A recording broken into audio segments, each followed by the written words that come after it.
Dad paid for my cousin's college but left me out. Now he wants back in my life.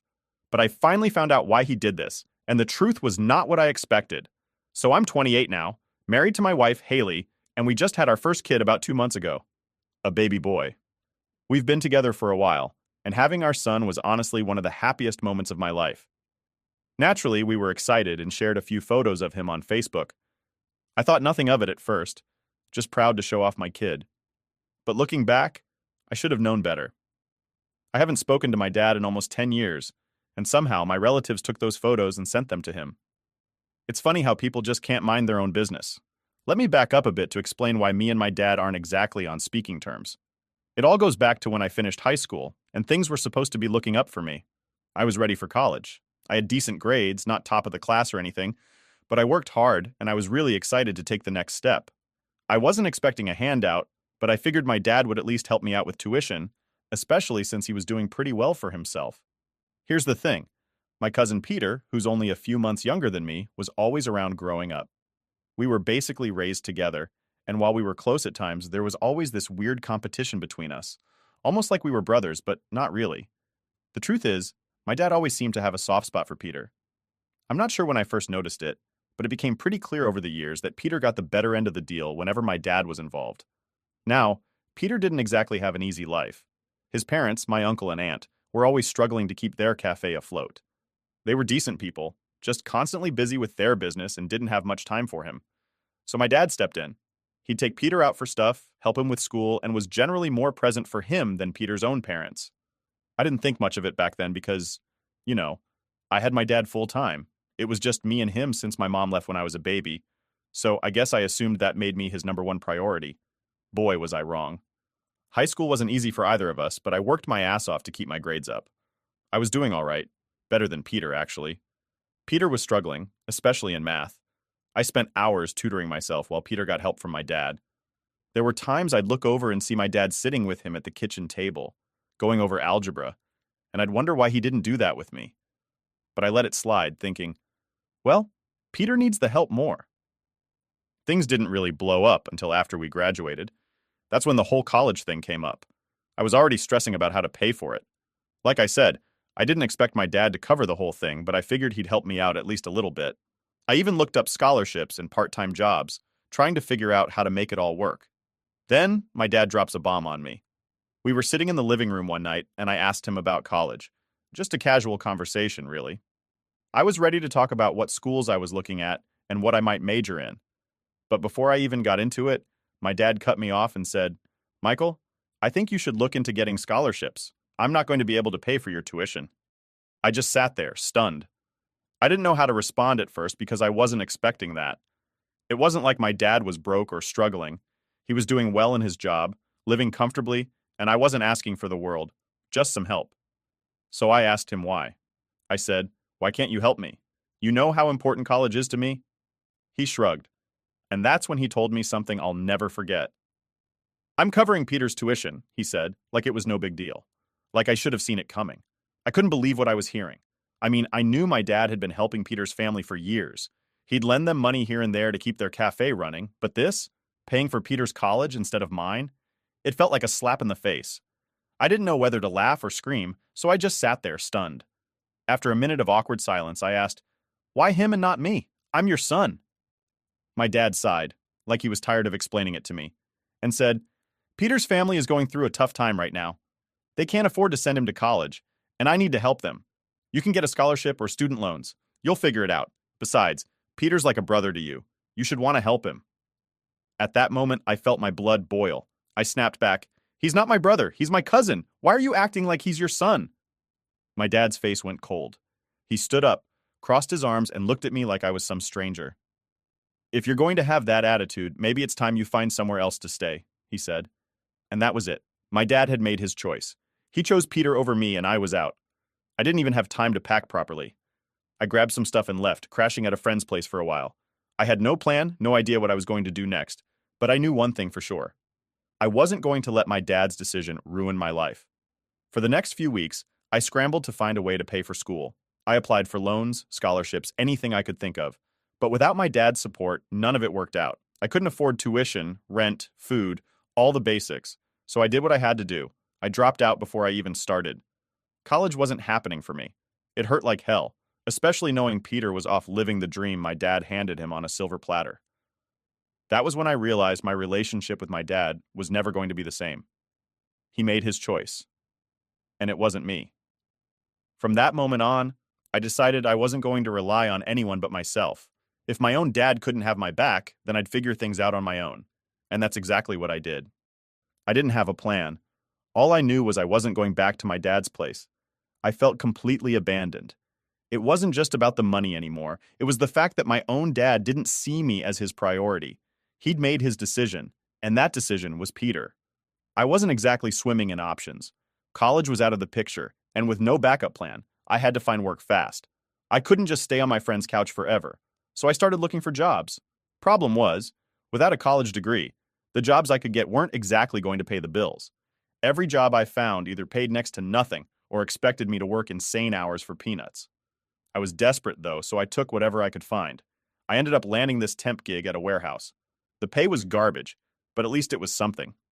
I'd be working long hours, sweating my ass off, lifting boxes, and doing all kinds of grunt work. The kind of stuff you do when you don't really have any other choice. It sucked, but I didn't have any room to be picky. During this time, my dad tried to reach out. He sent me a couple of texts, nothing too deep, just the usual, "How are you doing?" or "You can come home anytime." But here's the thing. He never mentioned anything about helping me with school. Not once did he say, "Let's figure this out," or "I'll help you with your tuition." It was like that part of the conversation never happened, and I was just supposed to forget about it. Like we could go back to normal without fixing anything. I wasn't having it. I ignored his messages, convinced that if he couldn't even acknowledge what he did, then there was no point in talking. How do you just pretend that you didn't screw over your own kid? I couldn't get over it. Every time I thought about Peter going off to college, living in a dorm, doing the whole campus life thing while I was stuck in a warehouse, it made my blood boil. And my dad was the one who made that choice. But life goes on, right? At least that's what everyone kept telling me. I tried to just keep my head down and focus on work, but it wasn't easy. Every day was a grind. The job was exhausting, and I was barely scraping by. I had rent to pay, groceries to buy, and bills stacking up, all while trying to figure out what I was supposed to do with my life now that college wasn't an option. I couldn't see a way out of the hole I was in, and honestly, I started feeling pretty low. It didn't help that I was completely on my own. My dad wasn't there, and neither were my uncle or aunt. They didn't reach out to check on me once, which just confirmed what I already knew. They didn't care. Peter was their golden child, and I was just there. Forgotten. It was like I didn't exist anymore, except when my dad wanted to send a half-assed text pretending like everything was fine. But here's the thing. Even though I felt like crap, I knew I had to keep going. I didn't have a choice. I couldn't just sit around feeling sorry for myself. So I worked my ass off at that temp job, saving up whatever little money I could. I had this mindset that if no one was going to help me, I'd just have to do it myself. I wasn't about to let my dad's decision define my life. After a few months of grinding, I finally got lucky. The company I was working for offered me a permanent position. It wasn't exactly glamorous, but it was stable, and the pay was a little better. It was something, and I was relieved to have at least some stability in my life. The job came with benefits too, which was a big deal for me at the time because I didn't have health insurance or anything like that. So, for the first time in a while, I felt like things were starting to look up, even if it wasn't the life I had imagined for myself. During all this, I was still pissed at my dad, and that anger kept me going in a weird way. I didn't want to prove him right by failing. If he was going to bet on Peter, fine, but I was going to make something of myself, even if I had to drag myself there. I kept my distance from my dad, didn't respond to any of his messages, and didn't look back. I figured, if he couldn't be there for me when I needed him most, then I didn't need him now that I was trying to figure things out on my own.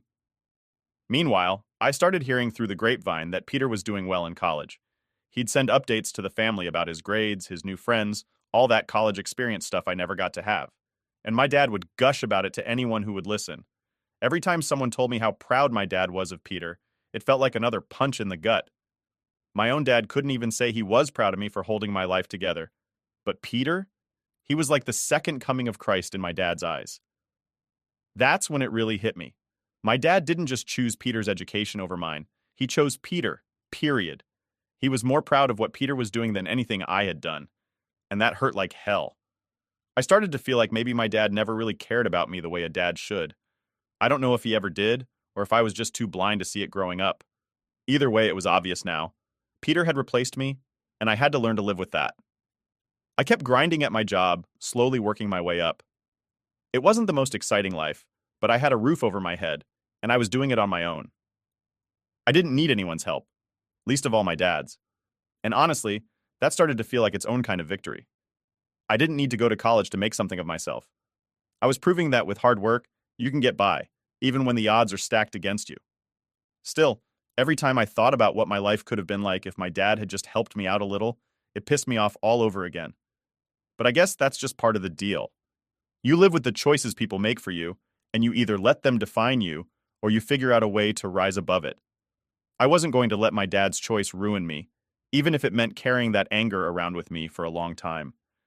I was determined to keep going, and no matter how much it hurt, I wasn't going to give him the satisfaction of seeing me fail. A few years down the line, things started to change. I was still working at the warehouse, but I'd put in enough time and effort that I wasn't just some temp worker anymore. I'd gotten promoted to a more stable position, and while it wasn't exactly my dream job, it was something I could be proud of. I was finally making enough money to live comfortably, not just paycheck to paycheck like before. It felt like all those long hours, the sleepless nights, and just pushing through had finally paid off. The job came with some decent benefits too: health insurance, a retirement plan, stuff I never thought about back when I was younger. But now it was the kind of security I'd been desperate for. I wasn't rolling in money or anything, but I wasn't drowning in bills anymore, and that made a huge difference. For the first time in a while, I felt like I had some control over my life again. Around this time, I met Haley. It was kind of random, honestly. She was working in a different department at the same company, and we crossed paths in the break room one day. I didn't think much of it at first, just a casual chat over crappy coffee. But one thing led to another, and we started talking more and more until it became something real.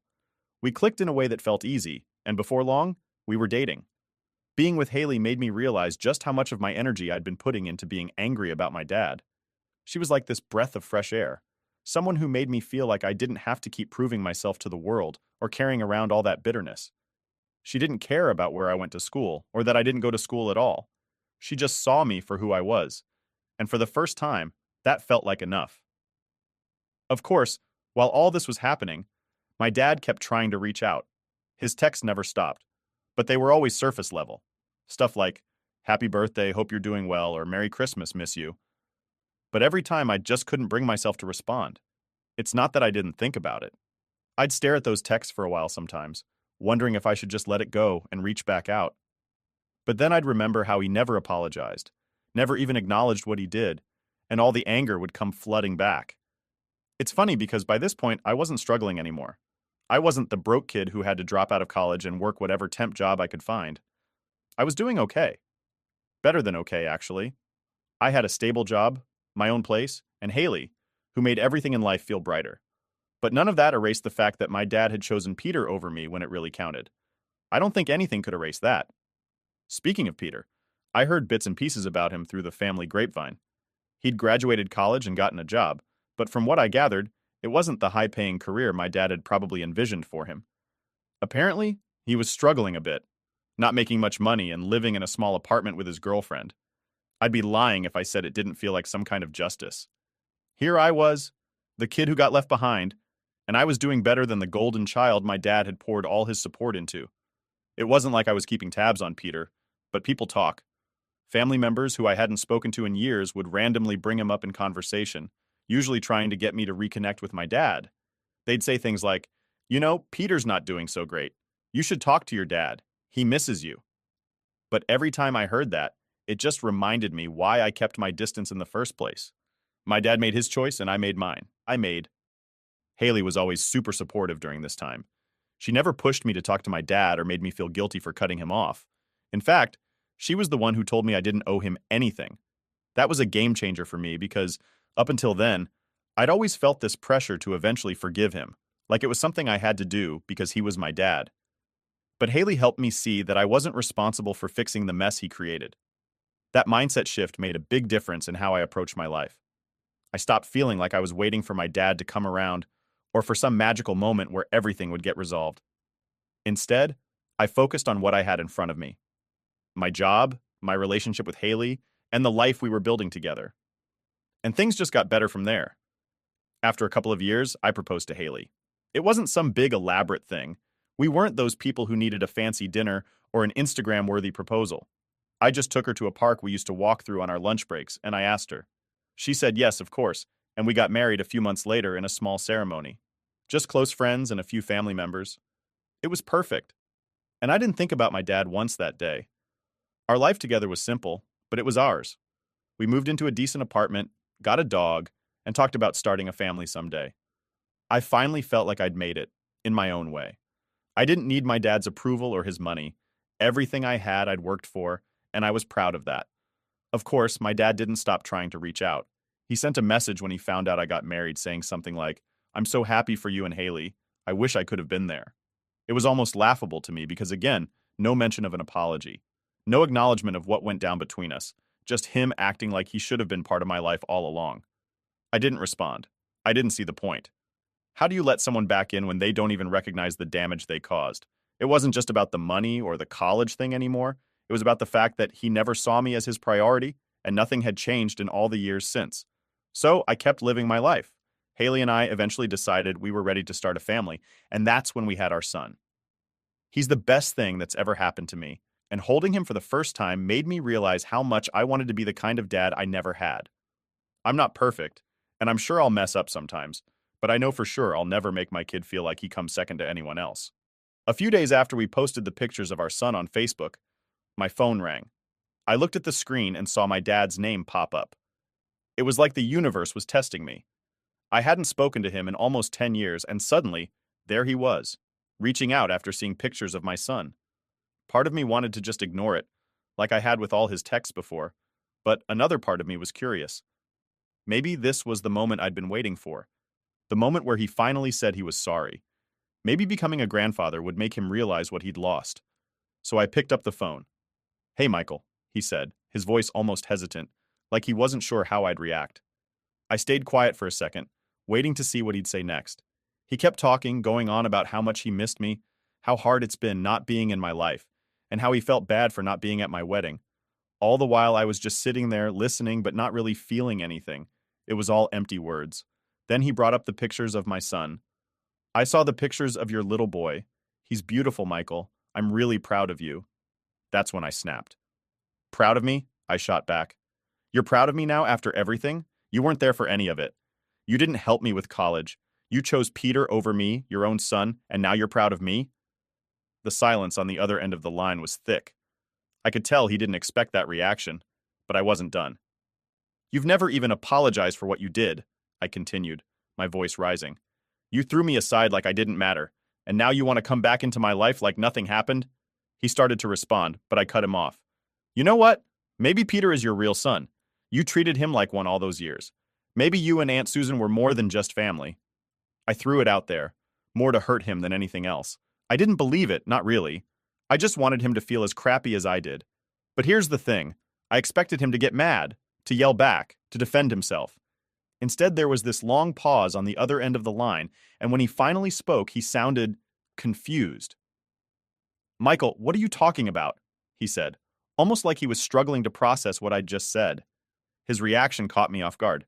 I was waiting for him to blow up, but instead, he sounded lost. For a second, I thought I might have hit something real, something I wasn't supposed to know. "Don't play dumb with me," I said, but my voice had lost some of its edge. I was starting to wonder if I'd just stumbled onto something bigger. "I see how you've always treated Peter like your favorite. Maybe there's a reason for that." There was another long pause, and I could hear him breathing like he was trying to figure out what to say.